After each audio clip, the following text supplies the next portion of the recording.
The Endless Tale, brought to you by BPBL Publishing. In the Far East, there was a great king who had no work to do. Every day and all day long, he sat on soft cushions and listened to stories. And no matter what the story was about, he never grew tired of hearing it, even though it was very long. "There is only one fault that I find with your story," he often said. "It is too short."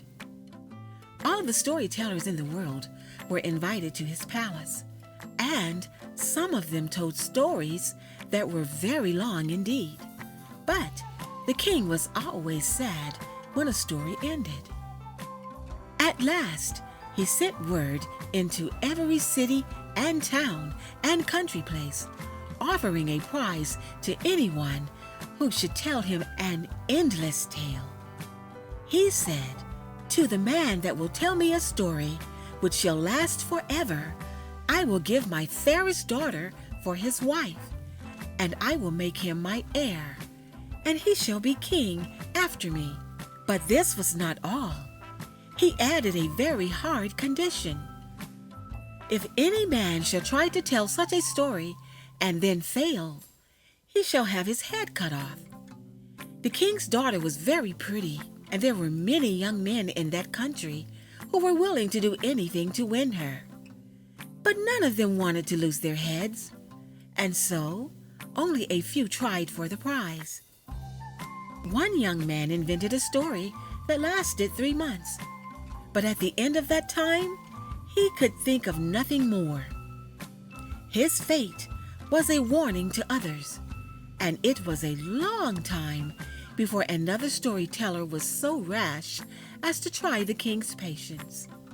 But one day, a stranger from the south came into the palace.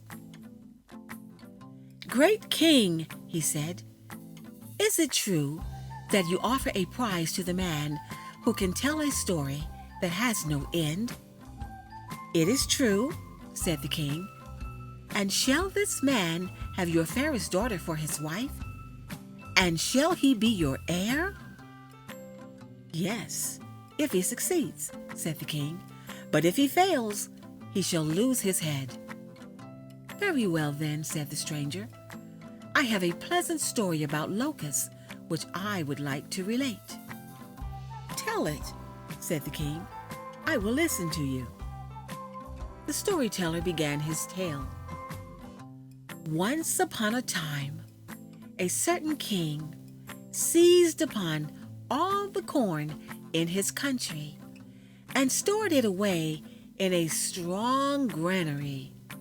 But a swarm of locusts came over the land and saw where the grain had been put. After searching for many days, they found on the east side of the granary a crevice that was just large enough for one locust to pass through at a time. So one locust went in and carried away a grain of corn.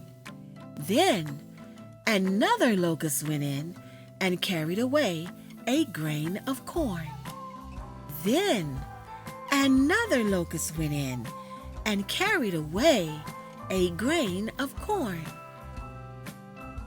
Day after day, week after week, the man kept saying, "Then another locust went in and carried away a grain of corn." A month passed. A year passed. At the end of 2 years, the king said, "How much longer will the locusts be going in and carrying away corn?" "Oh, king," said the storyteller, "they have as yet cleared only 1 cubit, and there are many thousand cubits in the granary." "Man, man," cried the king, "you will drive me mad. I can listen to it no longer. Take my daughter, be my heir, rule my kingdom. But do not let me hear another word about those horrible locusts." And so the strange storyteller married the king's daughter, and he lived happily in the land for many years. But his father-in-law, the king, did not care to listen to any more stories.